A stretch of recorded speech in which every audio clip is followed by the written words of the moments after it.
Welcome to Israel Now News. I'm Rebekah Roberts. And I'm Yochanan Elrom.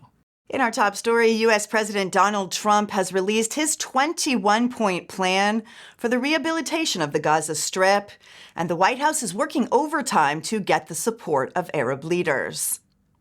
The plan demands the release of all of the hostages on day one and the complete dismantlement of the Iranian-backed Hamas terror group in Gaza. President Trump met with Israeli Prime Minister Benjamin Netanyahu for the fourth time last week to discuss the plan and to work out the details. Israeli Prime Minister Benjamin Netanyahu delivered a powerful and unapologetic speech at the United Nations General Assembly. The Israeli premier focused on confronting global hypocrisy after the world body moved to unilaterally recognize a Palestinian state. Netanyahu slammed the UN's dangerous and irrational plan, saying, "Giving the Palestinians a state 1 mile from Jerusalem after October 7th is like giving al-Qaeda a state 1 mile from New York City after September 11th. Netanyahu did not hold back. He called the move sheer madness and warned that Israel will not allow the UN to shove a terror state down our throats. Dozens of delegates from around the world staged a walkout before Netanyahu's address. Representatives from at least 75 countries were absent during his remarks. Despite the protests, Netanyahu stood firm, defending Israel's right to exist, the right to defend itself, and the right to reject a Palestinian state born out of terror and bloodshed. The European Union has reimposed sweeping sanctions on Iran for its rogue nuclear weapons program. Assets of the Iranian central bank have been frozen, and Iranian leaders have been slapped with an international travel ban. Iran is now barred from purchasing or transporting crude oil and the sale or supply of gold. Israel praised the announcement, calling it a major development in response to Iran's ongoing violations of its military nuclear weapons program. Mike Huckabee, the U.S. ambassador to Israel, has been dispatched to Egypt. It's been decades since a sitting U.S. envoy to Israel traveled to Cairo for talks. This rare trip comes as President Trump is working to encourage Arab states to support his plan for regional stability. Egypt receives nearly $1.3 billion in U.S. military aid each year, but has boldly opposed President Trump's vision for Gaza. Cairo fortified its border with razor wire and dispatched troops to prevent Gazans fleeing the conflict from entering the Sinai. Since the outbreak of the war with Hamas, Egypt has repeatedly violated the U.S.-brokered Camp David Accords by strengthening its military presence along the border with Israel instead of cooperating to end Hamas's terror grip on Gaza. Cairo has used the opportunity to build up an offensive military infrastructure in the Sinai without providing any explanation to Israel. Ambassador Huckabee was recently briefed on Egypt's violations that include the construction of tunnels, the extension of runways to accommodate fighter jets, and the increase of military barracks and troop installations in the border region. U.S. House Speaker Mike Johnson has declared that Judea and Samaria belong to Israel. In a recent interview, Johnson referred to Judea and Samaria as the historic lands that rightfully belong to Israel. Johnson lamented past U.S. policies that opposed Israeli sovereignty over these areas, and he implied that geopolitical forces still shape the region's future. Johnson called on the United Nations and all free nations of the world to support Israel's call to end the war by securing the release of all hostages held by Hamas. He praised Israel for its moral clarity and insisted that the Jewish state has the right to defend itself. Over 1,200 Hollywood actors and filmmakers have united to defend Israeli cinema in reaction to growing efforts to boycott the Israeli film industry. The group said boycotts based on nationality are wrong, and art and storytelling must never be used as political weapons.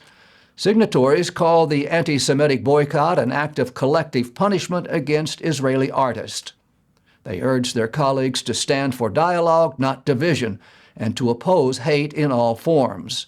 The statement stressed that Israeli filmmakers deserve to be heard and that silencing them harms efforts for peace. Israeli innovation is soaring to new heights. the Israeli startup Air has unveiled a revolutionary personal flying vehicle set to launch in the United States by 2026. This two-seat, fully electric aircraft takes off and lands vertically, making it ideal for urban and personal transport. The car is equipped with 8 motors, 4 batteries, and a full aircraft parachute in case of an emergency landing.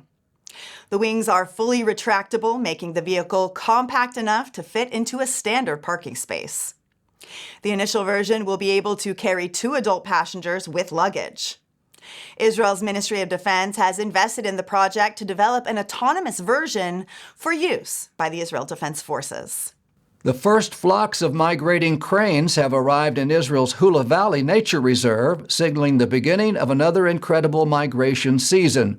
These elegant birds travel thousands of miles from their breeding grounds in Russia to warmer climates in Africa. Israel is a critical resting point along the way. The Hula Valley Nature Reserve is a stunning symbol of the Jewish state's commitment to nature and conservation. Every spring and fall, Israel provides a safe haven for more than 500 million migratory birds to feed, rest, and continue on their journey.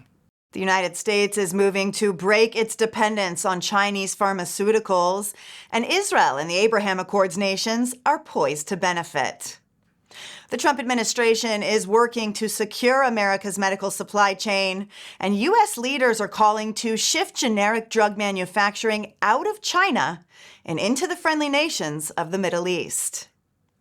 China controls about 80 to 90% of global active pharmaceutical ingredients, and this plan calls for the U.S. to build a regional FDA presence in the Middle East and rely on the Abraham Accords partners to produce these generic medications.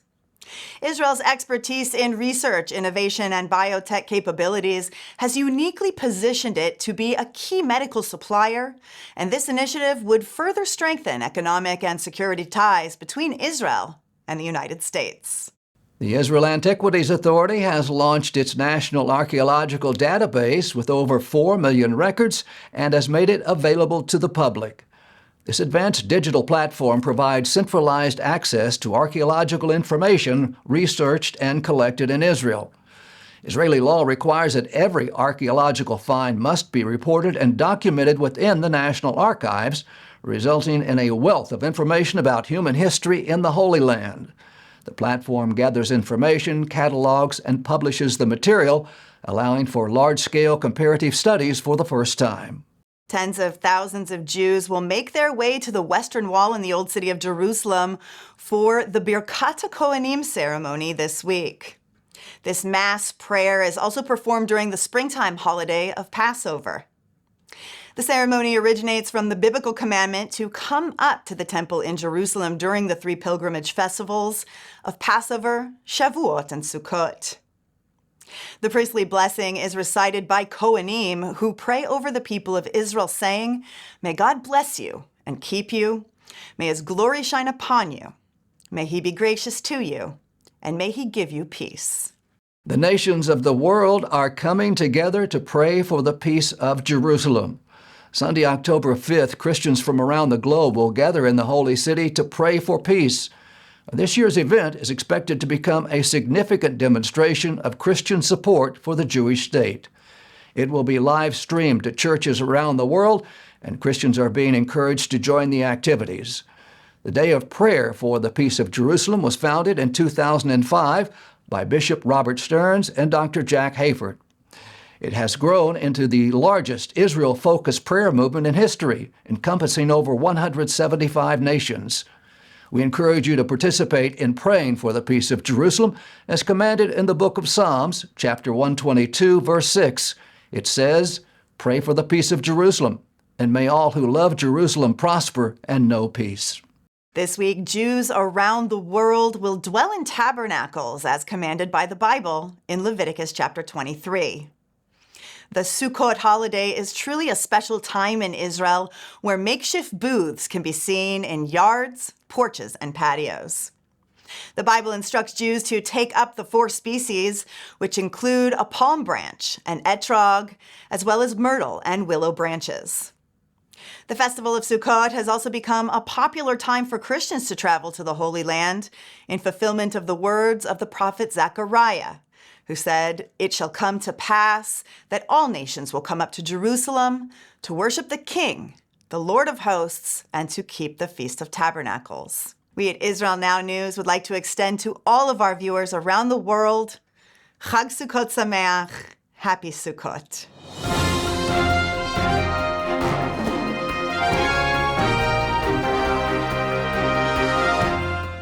That concludes the news portion of our show. Stay tuned for Ask the Source with Josh Reinstein.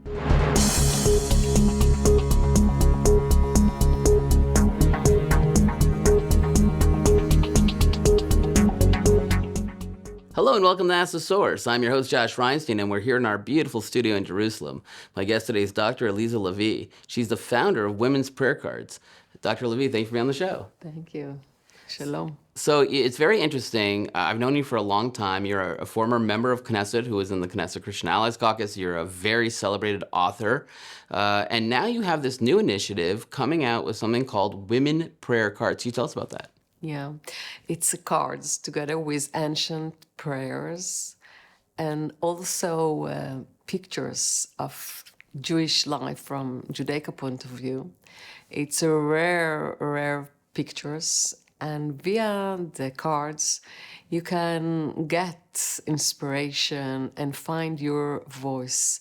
Think about it every day. Each day you take a card and you become familiar with ancient words that other women in our past used to pray from the Bible, from times of crisis, in times that women created prayers for themselves. It's really interesting. I looked at the cards, and you have, prayers that women made in 1833 Afghanistan, and very unique locations, and you source where the prayers come from. How did you find all this information? By the way, my grandmother came from Afghanistan 100 years ago here to Jerusalem, and my granny, she was on one hand ignorance and didn't know how to write and how to read, but she knew all the prayers by heart. And I remember as a child, I saw her spoke with the Creator, with God, and you ask me how did I find here in the back of our mind, when you read the prayers and you feel the words, you become familiar with the fact that you know them. It's not new for you. How come? Try, see, have examples for you, because it's knowledge that is deeply in your blood. Women, men, remember our mothers, the way, the first woman in the Bible that taught her how to pray is Hannah. When the priest told her, "You are drunk, how can you come?" And the famous sentences about how to pray, we learn how to pray from a woman. It's interesting. In Judaism, prayer is very rigid. We're supposed to pray 3 times a day. We have specific prayers that we pray. But when looking through the praying cards, I don't see the prayers from Mincha or Mariv or specific prayers. They're prayers from the heart. Why was it important to find those prayers from the heart from women from Jewish history? Personal prayers. Women are not obligated to pray. We don't need 10 women to pray together. Women have a direct line to God, to Creator, to the energy, and speak and hug and give their tools how to lead and how to continue your life. And unfortunately, we forget it because we use that only this and that and all. But again, Hannah taught us without 10 women around her, okay? So in our history, 2,000 years of most of the people, men and women, didn't know Hebrew.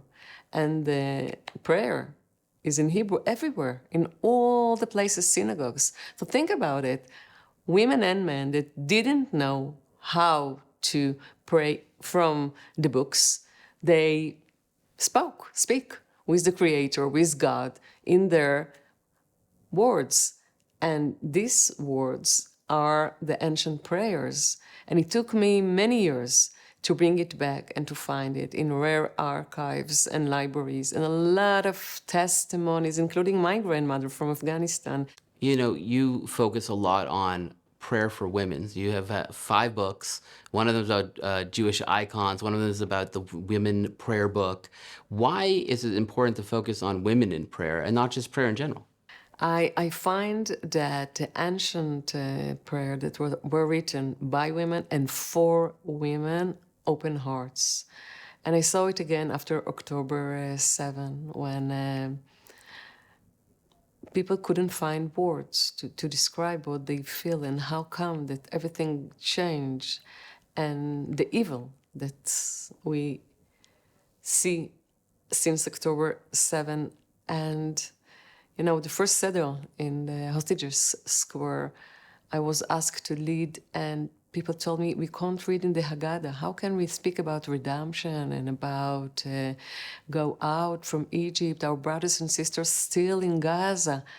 So I said to myself, let's go back. And I found Haggadah, that were written in the Holocaust, Inquisition time, by women, in horrible times.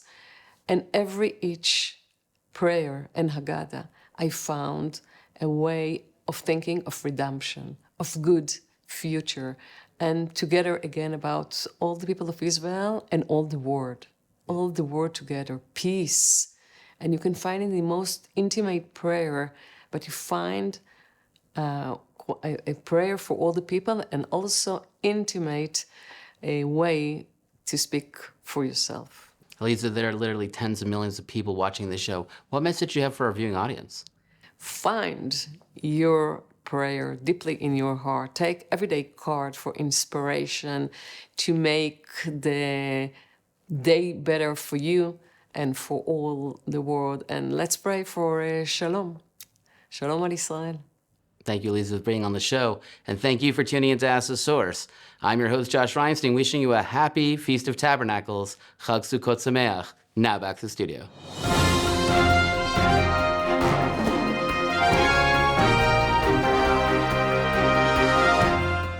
And now the truth from Zion.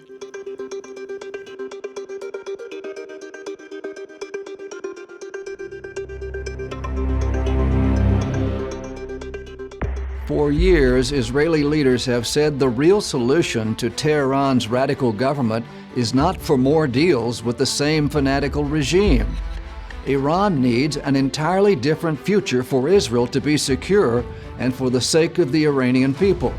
In June 2025, Crown Prince Reza Pahlavi stepped onto the world stage with a concrete promise: a 100-day transition plan to move Iran from a fanatic Islamic dictatorship toward a secular democratic system that can live in peace with its neighbors, including Israel. Pahlavi is not a newcomer. He's spent decades making the case for a free Iran built on civil liberties, national sovereignty, and the separation of religion and state. In April 2023, he visited Israel on Holocaust Remembrance Day, prayed at the Western Wall, met Israeli leaders, and spoke openly about renewing the ancient bond between our peoples. That visit mattered. It signaled to Israelis and Iranians alike that a different Iran would seek friendship, not conflict. In interviews, Pahlavi has argued that a democratic Iran would end the regime's war against the Jewish state, abandon proxy terror, and join a regional peace initiative. He has even floated a name for this movement, the Cyrus Accords, for the day when a free Iran can formalize peace with the Jewish state. That vision dovetails with Israel's core interest, an Iran that no longer funds Hamas and Hezbollah, no longer arms the Houthis, and no longer threatens Israeli cities with ballistic missiles and drones. What does the first 100 days plan look like? Step 1, immediate financial and social stability. Pay civil servants and teachers on time, secure key utilities, reopen transport, and stop the looting by the regime cartels. Step 2, political and legal stability. emergency rules to protect basic freedoms while a transitional authority restores order and begins rolling back repressive laws. Step 3. Long-term reconstruction, including investment, jobs, and a clean break from the terror-driven economy of the regime built through the Iranian Revolutionary Guard Corps and its front companies. Alongside the 100-day timetable, Reza Pahlavi laid out a 5-point strategy to get there. Support activists inside Iran, marshal maximum international pressure on the regime, align Western policy with Iran's people's demand for change, encourage defections from the military and security forces, and present a credible vision for reconstruction after the fall of the current government. It's a plan that blends street-level courage with diplomatic and economic levers abroad. Economically, the 100-day time frame focuses on stability, not utopia. Stabilize the currency, restart refineries and power plants, secure food and medicine supply chains, and signal to global markets that contracts will be honored in a post-IRGC economy. Diplomatically, the plan points toward a reset with the West and Israel. Pahlavi has said repeatedly that real peace and non-proliferation cannot be built on deals with a terror state. They require changing the state itself. As Israel and the United States struck Iran's nuclear and missile infrastructure during the June 2025 war, Pahlavi told Iranians the regime was collapsing and that a managed, non-chaotic transition was possible if the world stopped rescuing the Ayatollah. The message to Iranians in uniform was explicit: choose the nation over the regime. The message to the world was just as clear: help the transition, do not throw the Ayatollah a lifeline. The regime has not yet fallen, so for now, Israelis and millions inside Iran are waiting and praying for real change to take hold. Reza Pahlavi's 100-day plan is the only real option for a free, democratic, and united Iran. The whole world should unite to support his leadership.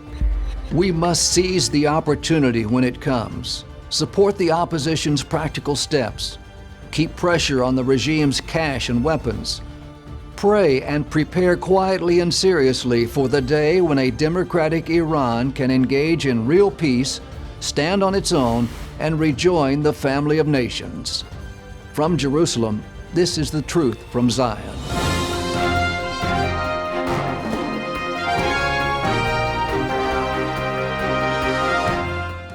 Up next, the ICEJ report from the International Christian Embassy, Jerusalem.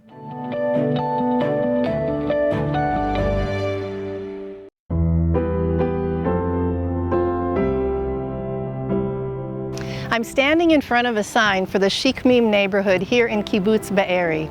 We've seen that the building has already begun, and it's very exciting. I had the privilege of being a part of the groundbreaking ceremony for this neighborhood, and 2 adjacent neighborhoods are going to be built next to it that will be to house those who lost their homes on October 7th.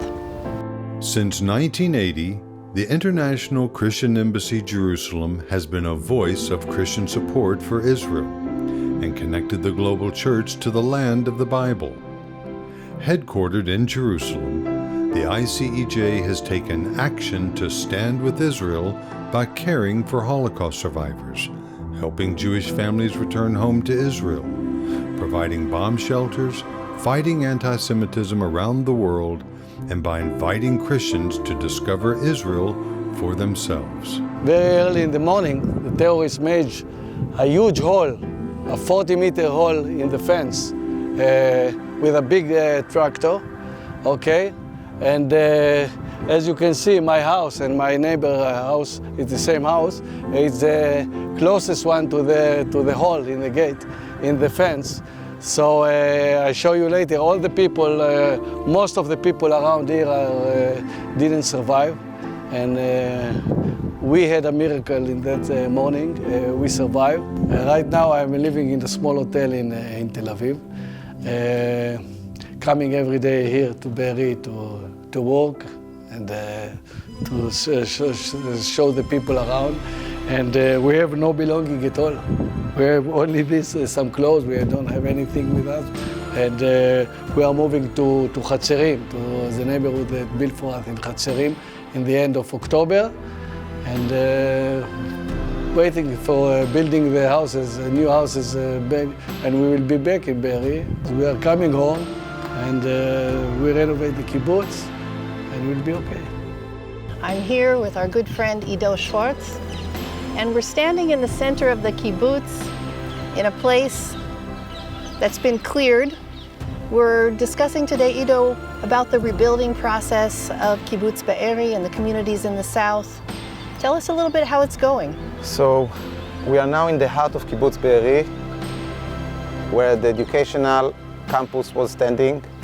Behind us is one of the kindergartens. All this place was leveled because of the heavy fighting that was here and the situation of the different buildings.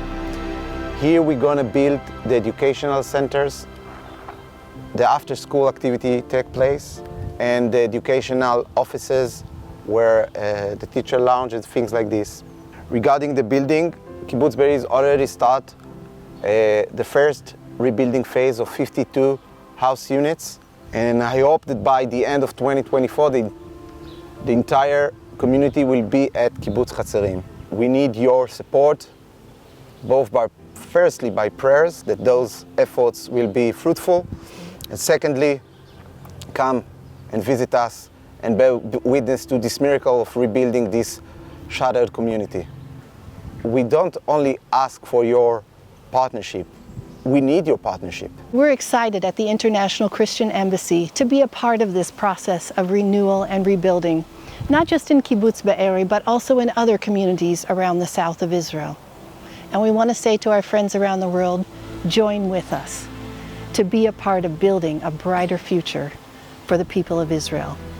After Hamas brutally attacked Israel on October the 7th, 2023, the ICEJ has been actively standing with Israel and her people through advocacy and urgently needed aid projects. Now is the time for Christians to turn their love for Israel and the Jewish people into real action as never before.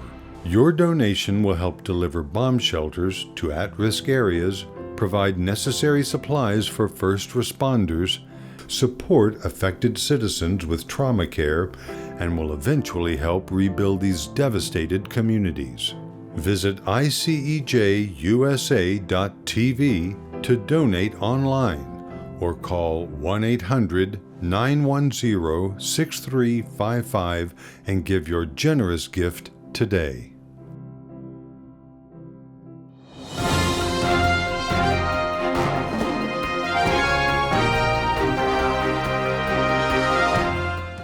That's all for this edition of Israel Now News. I'm Rebekah Roberts. And I'm Yochanan Elrom, reporting from our studio in Jerusalem. Join us again next week for all of your Israel updates.